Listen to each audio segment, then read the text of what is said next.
Nah, ketika komunikasi Presiden Prabowo kepada publik itu sedang dalam kondisi buruk, disitulah keluarga Jokowi beraksi.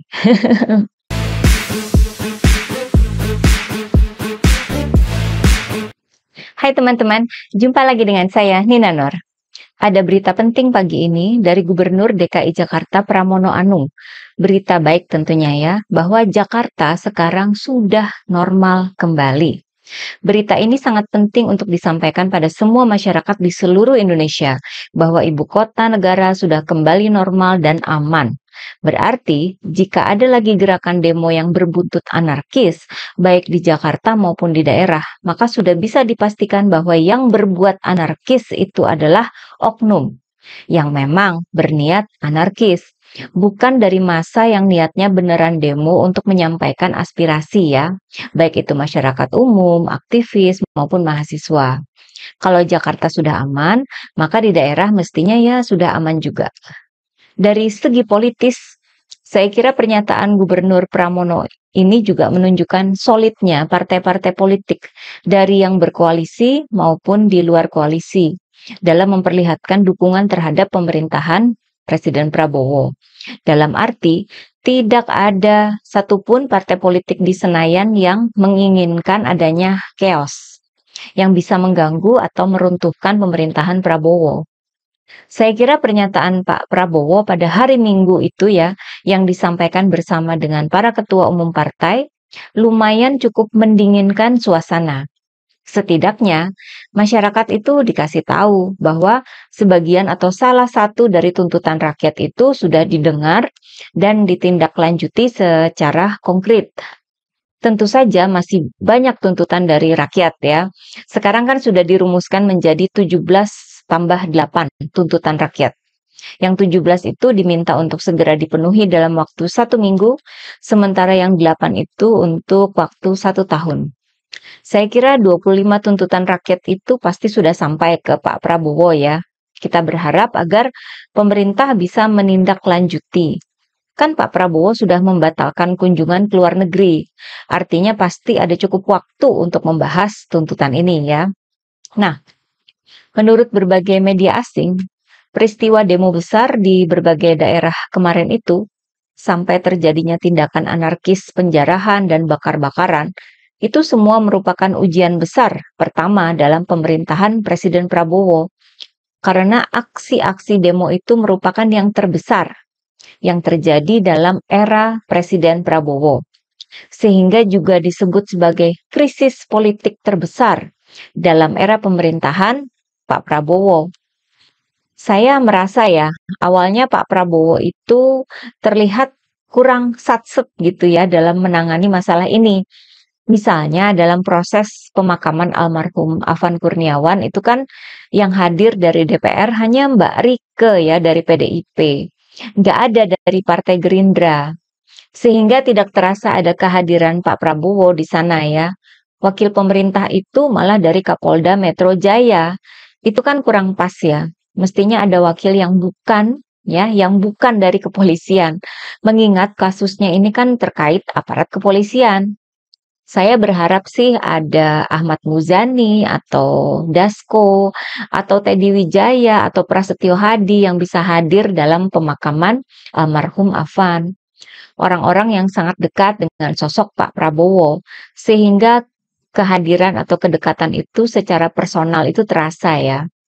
Pak Prabowo kan Jumat siang itu menyampaikan pernyataan duka cita. Namun, pernyataan itu mengundang kritik dari para netizen karena tidak ada diucapkan kata maaf ya, hanya turut berduka cita. Sampai ada disebut soal negara industri yang gak relevan banget deh ya. Harusnya ada perkataan minta maaf dari presiden. Kan kepolisian itu secara struktural memang di bawah presiden ya. Kok yang nulis pidato presiden ini sampai nggak memasukkan kata minta maaf di situ? Yang dimasukkan itu malah soal negara industri. Aneh gitu ya. Kemudian disusul dengan perintah presiden yang disampaikan oleh Kapolri bahwa ada perintah untuk menindak tegas masa pendemo yang ricuh atau anarkis. Ini kan kayak menyiram bensin ke bara api ya. Lawong rakyatnya itu menuntut Kapolri itu dipecat sama Pak Prabowo karena anak buahnya sudah menyebabkan kematian seorang driver ojol. Kok malah Kapolri lagi yang tampil di depan umum menyampaikan pesan sekeras itu? Saya kira itu bentuk komunikasi yang sangat buruk ya. Komunikasi buruk itu akhirnya lumayan bisa dinetralisir dengan kedatangan Pak Prabowo ke rumah almarhum Afan. Dan juga akhirnya ada pernyataan tegas soal tunjangan DPR bersama para ketua umum partai politik hari Minggu itu ya. Nah, ketika komunikasi Presiden Prabowo kepada publik itu sedang dalam kondisi buruk, disitulah keluarga Jokowi beraksi. Di media sosial itu sudah banyak netizen yang memprediksi bahwa bakal ada upaya pencitraan dari keluarga Jokowi waktu itu. Saya kira pencitraan itu bakal menyalip Pak Prabowo ya. Pertama itu ada kunjungan Gibran menjenguk para korban luka di RSCM dan Rumah Sakit Pelni. Kemudian di Medan sana ya, Bobi Nasution itu bagi-bagi sembako termasuk beras kepada para driver ojol. Mereka berdua memperlihatkan citra mendekati rakyat secara personal ya. Sementara waktu itu kan Presiden Prabowo nampaknya masih defensif ya terhadap jajarannya. Respons Pak Prabowo waktu itu belum terasa humanis ya, belum personal gitu. Yang tadi saya paparkan bahwa tidak terasa kehadirannya di pemakaman almarhum Afan dan pidatonya pun tidak mengandung kata maaf. Beda sekali dengan Gibran dan Bobi yang langsung mendekati masyarakat secara personal. Sementara itu kan sebelumnya pada malam kematian Afan, itu sudah ada pernyataan keras ya dari relawan Jokowi terhadap Presiden Prabowo. Dari Laskar Cinta Jokowi, mereka menyerukan agar Presiden Prabowo mundur saja jika nggak mampu menjamin keamanan bagi rakyatnya.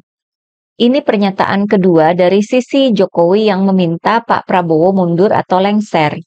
Sebelumnya kan ada juga itu dari kader PSI ya. Tuntutan agar Prabowo mundur ini seakan menjadi pintu buat masuknya Gibran dan Bobi itu ya. Kemudian pada hari Minggunya, upaya pencitraan kedua juga digeber oleh Gibran. Katanya perwakilan driver ojol itu diundang ke Istana Wapres dan diajak berdialog dengan Gibran. Saya pikir waktu itu ya, wah kesalip lagi nih Pak Prabowo sama Gibran. Harusnya kan Pak Prabowo lah yang bertemu dengan para perwakilan ojol ya. Keduluan deh sama Gibran. Tapi ya, mungkin karena niatnya itu nggak beneran mau membantu rakyat. Jadi pencitraan ini pun terbongkar sendiri. Netizen yang matanya sangat awas akhirnya menemukan beberapa kejanggalan. Seperti sepatu mahal yang dipakai salah satu perwakilan ojol itu. Dan kata-kata nggak biasa yang dipakai ketika salah satu dari mereka bicara. Yakni penggunaan kata eskalasi dan taruna. Sehingga publik jadi meragukan pertemuan itu.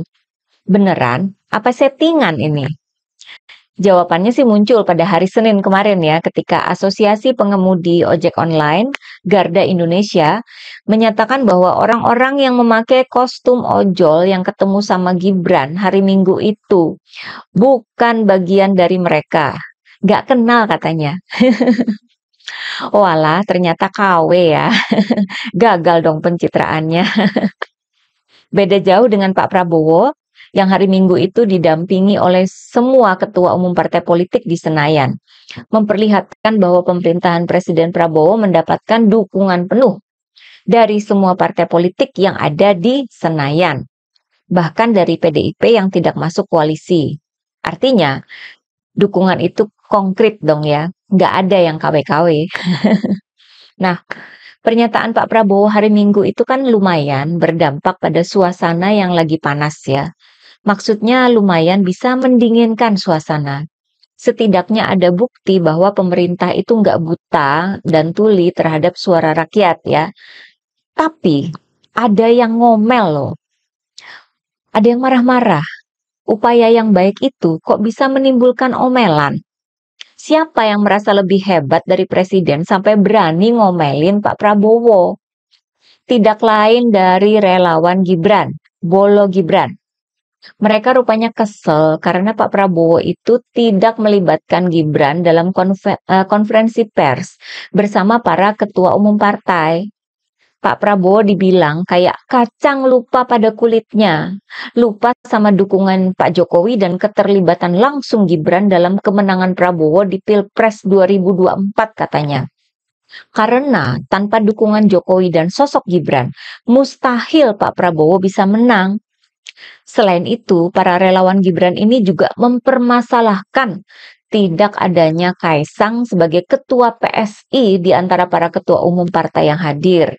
Katanya, walaupun PSI bukan partai besar, Kaisang dan PSI itu nggak boleh diabaikan sama Pak Prabowo.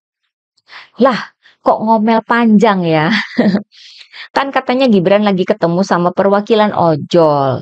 Siapa tahu kan Gibran matiin suara handphone karena mau konsentrasi di pertemuan itu. Sedangkan PSI kan nggak lolos ke Senayan. Apa hubungannya dengan tunjangan anggota DPR? Nggak logis kalau Kaisang ada di sana ya. Saya kira omelan relawan ini memperlihatkan adanya upaya yang gagal dari pihak keluarga Jokowi ya. Kalau nggak gagal kan, nggak bakal ada omelan panjang seperti itu. Pasti sudah ada kegagalan. Kabarnya kan sudah bertemu dengan perwakilan ojol, tapi akhirnya ketahuan ada yang ganjil. Kok sepatunya mahal bener? Kok tampangnya bukan tampang pekerja keras seperti para driver ojol yang kerja siang malam ya? Kok menyebut rekan ojol dengan kata taruna? Sudah mendatangi para korban di rumah sakit, tetap saja nggak diajak dalam kegiatan sepenting tampilnya Presiden Prabowo bersama dengan para ketua umum partai. Ketika suasana sudah mulai dingin, Jakarta sudah normal kembali, malah ketahuan bahwa para ojol yang bertemu Gibran itu nggak dikenal sama organisasi driver ojol. Akhirnya semua pencitraan jadi blunder dong. Pasca demo besar, tidak ada satupun yang bisa mendongkrak citra Gibran maupun bapaknya Gibran. Walaupun Pak Prabowo awalnya terlihat kurang satset, agak lambat, dan mungkin kerepotan banget, tapi kita sudah bisa merasakan hasilnya dalam 2 hari ini ya. Semoga kondisi baik ini menjadi semakin baik ke depannya. Oke, bagaimana pendapat teman-teman? Terima kasih atas perhatiannya. Begitulah kura-kura.